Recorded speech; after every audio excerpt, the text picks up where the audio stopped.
Update dunia kripto 4 Januari 2022. Nah, jadi seperti biasa kita rekap dulu ya analisa kita yang kemarin dan apparently kita lihat memang tepat ya sejauh ini. Jadi memang ada penurunan sampai di sini terus naik ya, ada candle hijau dulu.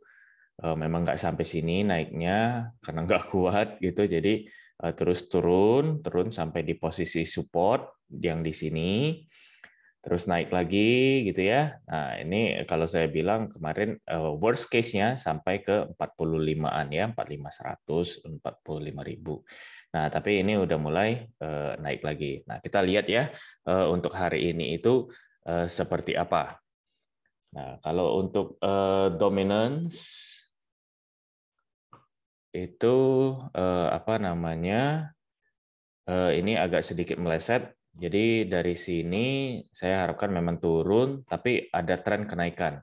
Tapi memang menariknya kemarin itu cukup dalam turunnya ya, sampai ke level 39-an, sekarang pun masih 39%-an.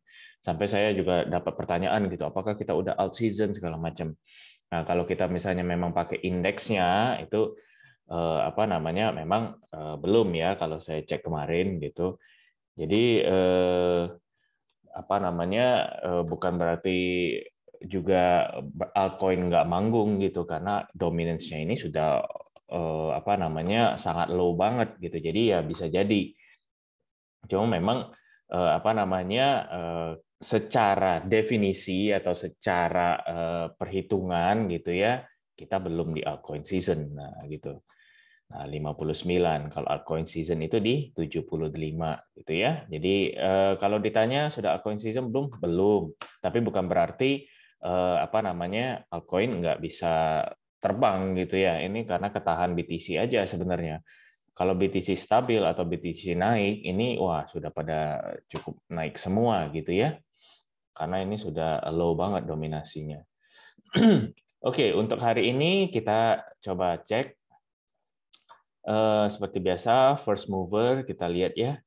Ini screening berita dulu.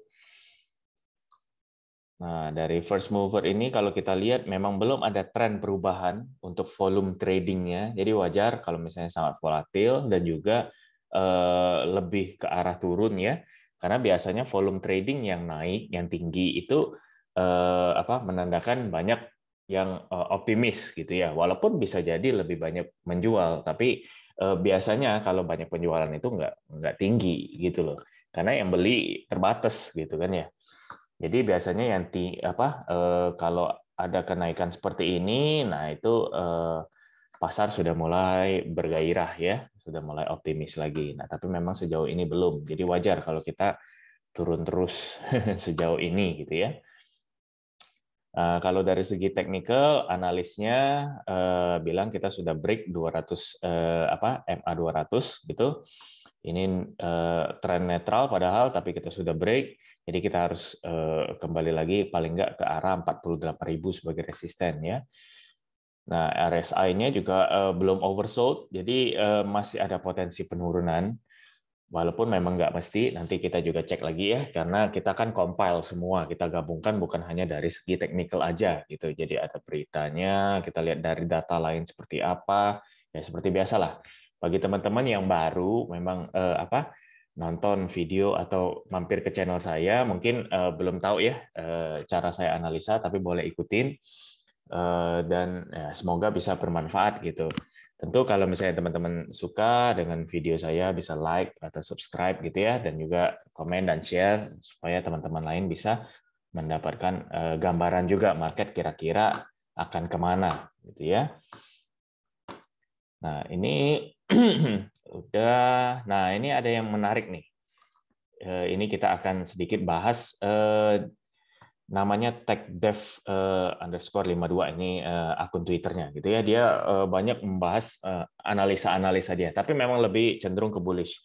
Tapi kita cek gitu ya, mengapa dia bisa berpendapat seperti itu. Nah, jadi dia bilang pertama bearish argumen itu karena banyak orang bilang ini sudah break gitu ya, trend lainnya sudah break. Oke. Nah, terus ada juga bearish divergence gitu ya. Ini dia post kemarin. Jadi masih cukup valid ya. Nah, ada bearish divergence kelihatan banget ya. RSI sama MACD.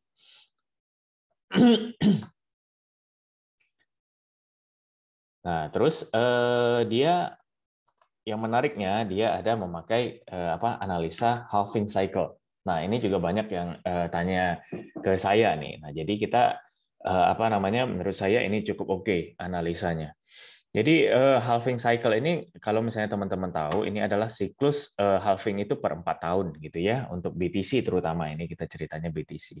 Dan dia bagi kedua bagian gitu. Jadi ada floor set sama floor break. Jadi istilahnya ini set posisi untuk naik gitu ya. Nah, ini break posisi untuk ya turun atau bear confirm gitu ya. Nah, jadi sekarang ini udah tepat beberapa kali gitu. Dia pakai RSI gitu ya untuk menganalisa ini. Nah, sekarang dia lihat posisi kita.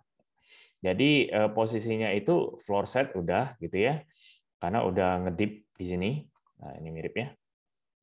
Ini ada naik, ngedip, terus ada naik, ngedip. Nah, gitu ya, mirip. Tapi lebih kepada RSI sih sebenarnya. Oke, jadi floor set-nya di sini itu biasanya dia tarik garis. Nah, kita posisinya ini sudah mendekati dengan support untuk floor-nya. Jadi ada kemungkinan itu naik gitu ya kalau dari posisi ini. Kecuali ini break. Nah, ini yang ini yang bahaya. Karena kalau misalnya kalau break support, nah dia bilang saya akan mengganti makro outlook. Jadi makanya kalau kita lihat di sini kan memang ada floor set, floor break ini. Kalau misalnya ini nggak break, berarti kan di sini terus nih. Berarti maksudnya itu dia masih bullish gitu selama ini belum break. Nah, kalau misalnya RSI-nya sudah break, ini dia pakai 2 weeks ya kalau teman-teman mau iseng-iseng charting sendiri itu bisa. Nah, jadi kita mendekati agak ngeri-ngeri sedap ini. Jadi mendekati kalau misalnya kemarin itu pun waktu 49,10 itu mantul. Makanya dia sangat menitik beratkan di sini gitu ya. Nah, sekarang di 52,67 itu bagaimana? Apakah memang kalau break ya udah. Nah, ini kan per 2 minggu ya. Jadi ya bisa dicek sendirilah nanti ke depannya bagaimana gitu closing candle dan juga closing di sininya. Walaupun ya kalau per 2 minggu agak susah sih ya, masih lama gitu ya. Nah, dia pun bilang kalau misalnya kita sudah yakin bull run itu sudah selesai, ya sudah exit aja gitu kan, gampang katanya tinggal nge-short atau jual gitu.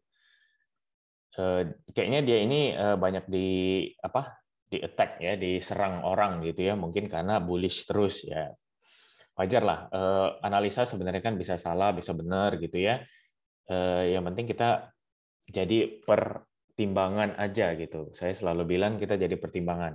Kalau analisa 100% benar mah itu udah udah aneh juga gitu. Berarti sudah ada manipulasi market ya, atau memang benar-benar ya saya nggak tahu lah. Tapi ini boleh dilihat dan menurut dia sejauh ini masih bullish ya. Nah, itu aja yang saya sebenarnya mau sampaikan gitu. Nah, terus juga ada fakta menarik gitu ya. Jadi ini sekarang kita lihat kalau misalnya kemarin terutama gitu ya, S&P 500 atau saham-saham Amerika itu naik, walaupun nggak banyak sih ya, saham wajar lah nggak banyak ya, naik itu total 0, sekian persenan gitu. Nah biasanya berbanding lurus sama BTC, tapi ini berbanding terbalik. Nah ini yang agak menarik ya. Jadi orang juga bingung gitu. Sepertinya kalau di di saham itu masih ada efek awal Januari gitu ya. Nah kalau BTC kok seperti ini. Nah, itu sebenarnya ini saya ada kasih tahu juga di VIP gitu mengenai DXY, dollar index, yang hampir breakout kemarin itu ya, hampir breakout. Ternyata memang benar-benar breakout karena sudah di resistennya. Nah, jadi kalau dolar naik ya wajar apa namanya kalau BTC turun karena banyak orang jual balik ke BTC gitu ya. Nah, tapi apa namanya dari sejauh ini masih banyak yang saya lihat analis-analis itu lebih ke arah memang bullish ya, karena memang supportnya sudah di bawah banget gitu. Nah, tapi sudah mulai juga bermunculan. Nah, kalau misalnya apa namanya kalau kita lihat di trading view ya, terutama itu, nah sudah mulai ini, sorry ini ya ini BTC betul. Wah, bakal turun ke sini gitu ya. Atau misalnya dua skenario begini ya, ya siapapun bisa bikin dua skenario, pasti memang dua skenario gitu, naik atau turun gitu ya. Nah, yang pasti apa namanya memang sudah mulai nih ada muncul, saya lihat apa namanya before the super crash ya. Jadi banyak yang memang sudah mulai bearish, short gitu kan ya. Ini naik sedikit, ini yang kemarin sih ya. Nah, ini sebenarnya bagus karena dekat support. Nah, ini ada cup and handle terbalik gitu ya. Jadi bakal turun. Oke lah, itu dari segi teknikal intinya. Jadi maksud saya itu menjadi pertimbangan kita aja. Nah, terus kita coba lihat lagi untuk ini ya, apa namanya berita-berita lagi. The numbers of countries banning crypto has doubled in 3 years. Nah, dalam 3 tahun ini jumlah negara yang nge-ban kripto itu sudah double. Nah, ini sebenarnya agak negatif ya narasinya. Jadi apa namanya ya semakin banyak orang memang nge-ban kripto gitu, terlepas dari bilang resiko lah atau mereka sendiri takut gitu ya. Apa mereka punya mata uang itu ke replace BTC, ya who knows lah ya itu. Oke, hari ini ya BTC juga apa namanya ulang tahun katanya gitu karena saya cari ininya ya, itu ada di sini tadi saya baca. Nah di sini. Jadi dibilang bahwa Satoshi Nakamoto atau yang dibilangnya pembuat Bitcoin gitu ya, launch Bitcoin Network itu 13 tahun yang lalu. Nah, terlepas dari berita-berita lain, ini berita harusnya cukup positif ya untuk apa namanya untuk BTC karena hari ini ulang tahun yang ke-13, berarti masih remaja banget. Nah, ini ada apa yang mengharapkan 60.000. Nah, ini ada trader yang apa melihat bahwa akhir bulan ini BTC bakal 60.000 katanya. Kita lihat coba apa namanya bagaimana analisanya.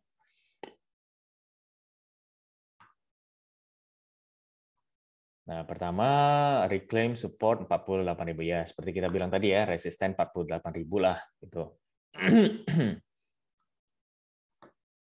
Tapi ini analis ini kayaknya juga masih positif ya sejauh ini. Dia berarti kalau ambil 1 mingguan itu kita belum break posisinya di trend line ini.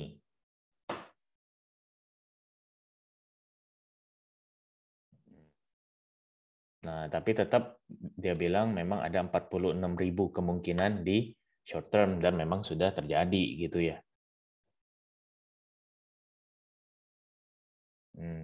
Dan setelahnya itu ya bakal kemungkinan naik. Jadi ini memang apa namanya? Nah, yang tadi kalau kita lihat cup and handle terbalik, ini cup and handle beneran gitu ya. Jadi memang macam-macam lah ya apa namanya ini kalau kita lihat dari analis ini juga sekarang sudah terbelah banget ya. terutama yang teknikal. Makanya saya nggak begitu mau ke teknikal dulu nih biasanya. Jadi kita lihat sentimen dulu dari secara berita. Sejauh ini sih kelihatannya positif ya. Jadi dari ulang tahun ini memang agak negatif. Terus ini 60K, terus yang tadi juga narasinya itu pakai halving cycle, RSI tadi itu juga positif. Nah, ini ada apa? Nah, kandidat presiden South Korea loh ya, Korea Selatan gitu. Dia kemungkinan bakal akan menggunakan NFT untuk raise fund, jadi untuk galang dana untuk kampanyenya. Menarik kan, kalau Korea Selatan itu memang salah satu negara yang adopsi apa namanya kripto yang cukup besar gitu ya. Kalau yang pertama itu Vietnam kalau nggak salah. Gold for Millennials. Oke, Samsung juga announce NFT platform untuk smart TV. Jadi sejauh ini sih masih kalau saya lihat sih positif ya kalau dari berita. Oke, saya close dulu. Kita lihat Fear and Greed, pasti Extreme Fear lah kalau begini mah. 23 ya. Turun 6 poin. Oke. Terus kita lihat sentimen market secara on-chain-nya seperti apa. 46.200 sudah ya, tadi 46 sekian. Oke, masih ya sangat bearish, oke. Tapi saya sudah ngelong sih tadi. Harusnya bisa lah TP-TP copet-copet. Terus kalau dari sini kita lihat BTC untuk open interest-nya, nah sudah perlahan naik ya. Belum recovery, tapi sudah lumayan oke. Funding rate masih turun gitu. Yang paling bagus itu semuanya tren naik. Bukan berarti funding rate tinggi itu bagus ya, bukan. Cuma maksudnya kalau semua tren menaik gitu ya, itu berarti optimisme market itu besar gitu. Jadi kita mau lihat memang seperti ini, jangan langsung juga nge-spike begini gitu. Karena kalau nge-spike begini ya lihat langsung turunnya ngeri gitu ya. Jadi standar aja naiknya itu. Ini udah bagus nih untuk open interest. Nah, tapi funding rate-nya masih ya masih begini. Jadi ini saya bisa bilang netral lah ya. LTH SOPR juga masih flat. Kalau dari apa namanya akumulasi whales itu harusnya bertambah loh ya. Nah, betul kan ya. Jadi kalau kemarin itu kita lihat penurunan, nah ini bertambah. Nah, jadi menarik. Hari ini kemungkinan sepertinya sejauh ini netral ke bullish ya. Kita lihat apa namanya inflow dari whales itu nggak begitu banyak sih sebenarnya. Kalau exchange reserve-nya kita lihat, nah secara total itu masih flat, tapi kalau dari Coinbase itu juga penurunannya lumayan. Nah, ini ada sedikit ya flat lah masih. Jadi ini netral ya. Oke, good. Sejauh ini berarti ini netral. Ini tadi apa namanya dari berita bullish, ini netral, ini naik, ini netral. Oke, berarti bullish. Dari berita juga cukup bullish, ini bearish. Oke, saya bisa rangkum kira-kira kita netral ke bullish kalau menurut saya ya. Dari segi data. Nah, kalau technical kita lihat ya kemungkinan sih memang pasti bearish ya, apalagi kalau kita one day 4 jam gitu. Tapi kita lihat ada nggak apa perubahan ya. Karena kalau sudah ada perubahan dari time frame pendek ke panjang, nah itu menarik tuh. Kalau belum ada perubahan, apalagi strong sell, ya, ya udah nasib. Nah, kan pasti masih sell, wajar. Dalam satu harian 4 jam masih strong sell, oke, 1 jam, 15 menit juga masih sell, oke. Berarti memang mayoritas indikator masih bearish ya. Nah, ini yang kemarin kita boleh coba hapus. Cuma kalau dari saya pribadi, apa namanya, melihatnya dari berita tadi segala macam, ini lebih ke arah paling nggak sedikit recover, gitu ya. Nggak langsung tinggi itu menurut saya belum lah. Kita memang masih sideways terus. Tapi mungkin pergerakannya ini kan sudah ditolak nih dari support ini ya, pertama tadi. Tapi coba lagi ditolak lagi ya, ini sudah hampir setengah. Nah, ini pun termasuk support yang cukup besar ya, 45 sekian atau 46 lah kalau saya sering buletin. Jadi saya lebih ke arah naik, walaupun nggak terlalu tinggi, mungkin begini, terus nah, jadi begini ya. Mengapa akhirnya turun? Karena saya rasa belum kuat untuk sampai ke resisten. Jadi masih di sini sih. Nah, jadi paling lebih ke arah sideways di support kecil ini. Jadi di antara 47 sama 46. Kecil banget kan? Apa namanya? Kita punya trading range ya. 47 46, jadi cuma 1000 menurut saya loh ya.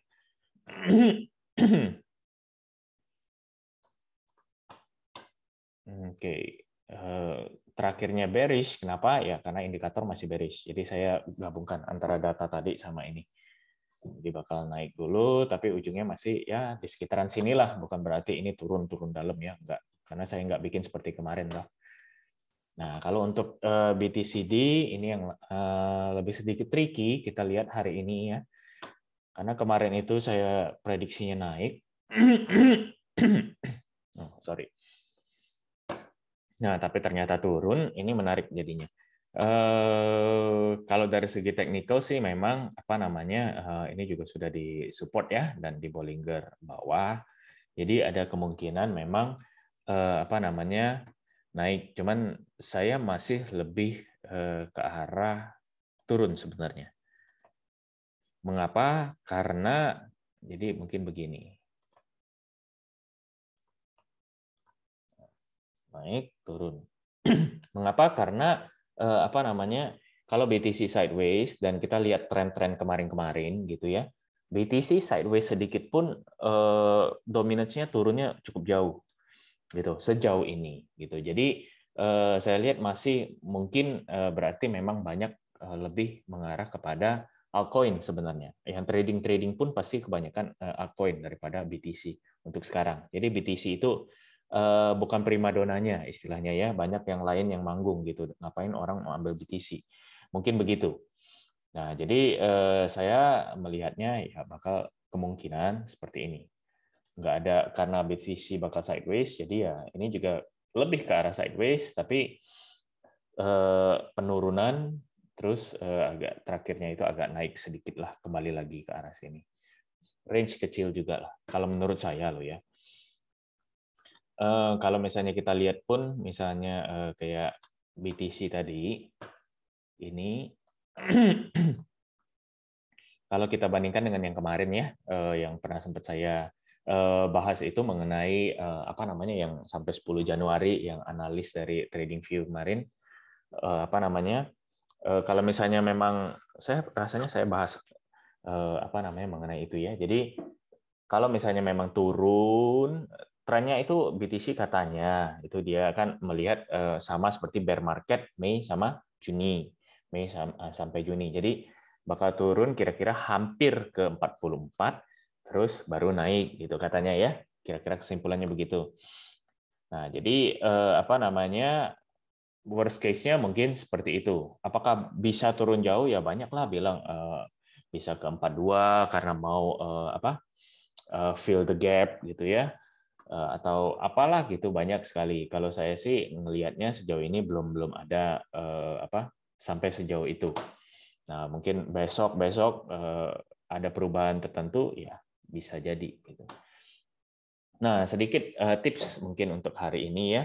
Kalau saya melihatnya apa namanya saya akan mulai serok lagi. Gitu kalau saya posisinya ya. Serok spot lah. Ini terlalu ngeri kalau untuk serok atau nge-swing futures gitu ya. Ya kecuali memang yang bisa money management yang bagus ya silakan. Cuman saya mau tidur nyenyak sih. Jadi kalau futures saya scalping sedikit-sedikit saya ambil udah. Nah, untuk sekarang lo ya. Kalau untuk serok sih saya sudah mulai. Nah, fokusnya apa? Kalau fokus saya sih menurut saya ada 3 tren itu saya share belum ya? Saya share di VIP juga sepertinya. 3 tren yang bakal apa namanya yang booming, bakal booming menurut saya di 2022. Yang pertama itu apa namanya DeFi. Nah, kalian bisa lihat sendiri DeFi belakangan ini pun naiknya gila-gilaan ya. Terlepas dari memang ada saya tahu channel-channel besar yang nge-pump gitu. Dia bikin sinyal langsung terbang ya itu atau dia beli sendiri, who knows lah ya. Apa namanya? Tapi memang ada tren institusi bakal masuk ke DeFi. Karena ya kolam uangnya besar. Jadi menurut saya memang DeFi ini menarik. Seperti Sushi, CRV, AV, Uni gitu itu menarik. Tapi memang kemarin cukup naik tinggi jadi ya lihat-lihat sendirilah apa namanya kalau memang mau serok waktu yang tepat itu seperti apa. Nah, terus apa namanya yang banyak sekali ini ya, apa namanya? Penurunan menurut saya itu ETH sejauh ini. Cukup dalam penurunannya sudah ya. Kalau misalnya kita lihat ETH itu sudah 3.700 atau 3.500 sempat malah ya. Jadi agak agak cukup besar. Nah, jadi itu juga menurut saya menarik untuk ETH. Cuma memang karena market cap besar, jadi nggak begitu apa namanya kenaikannya mungkin nggak se-wow yang lain gitu ya. Nah, ini sekalian saya apa bacakan prediksi dari Arcane Research untuk 2022. Nah, ini menarik. Nah, katanya BTC itu bakal outperform S&P 500 2022 ya. Nah, kalau 2021 pun memang benar ya, BTC 73% naiknya, S&P 500 cuma 28%. Nah, jadi kemungkinan untuk tahun 2022 ini ada apa potensi seperti itu juga.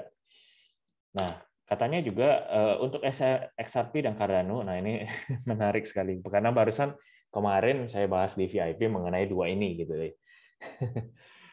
Karena ada yang nanya, banyak yang nyangkut juga kan di XRP sama ada ini. Nah, jadi apa namanya dia bilang kemungkinan ini akan keluar dari top 10. Nah, apa namanya karena ada potensi yang lain seperti BNB, Sol, Luna dan lain-lainnya. Oke. Nah, alternate layer ones bakal continue to outperform ETH. Nah, layer 1 itu apa aja? Nah, Solana, Avax gitu ya, Luna, FTM, Harmony, Ethereum itu yang ya ETH maksudnya. Cuman diperbandingkan ETH itu tadi warna biru gelap ya, biru gelap itu yang mana yang ini mungkin. Ya pokoknya intinya itulah dia bilang yang tadi itu Avax, Sol, Luna ini, Phantom One ini bakal masih outperform ya, masih melebihi ETH gitu, bisa potensinya. Traditional gaming companies will increasingly add NFTs. Nah, saya rasa juga bakal begitu. Karena sekarang banyak sekali play to earn, NFT gaming, segala macam, metaverse. Jadi kalau misalnya traditional gaming nggak ikut, ya ketinggalan. Itu udah pasti sih. Prediksi yang saya yakin benar. More crypto companies will go public. Nah, ini juga apa namanya kemungkinan iya. Karena apa saya lihat Binance pun mungkin mau ke arah sana atau mungkin bukan Binance-nya Binance.com tapi Binance.us ya. Saya pernah lihat soalnya interview dengan CZ itu kalau nggak salah di World Economic Forum atau apa gitu. Dia bilang memang ada planning karena dia lihat Coinbase. Nah, itu Coinbase ini ya cukup berhasil gitu ya. Setelah ini pun walaupun memang harga fluktuatif lah sekarang. Apalagi kalau BTC turun ya dia cenderung juga pasti ikut turun. Tapi apa namanya ini salah satu cara untuk menggalang dana dengan sangat banyak gitu ya dan juga sangat aman gitu.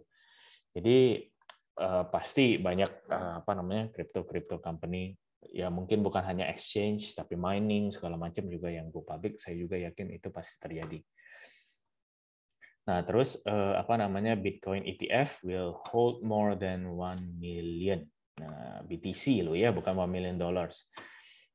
Jadi apa namanya memang sedikit kurang bagus sebenarnya, saya kurang suka kalau ETF, terutama futures gitu ya.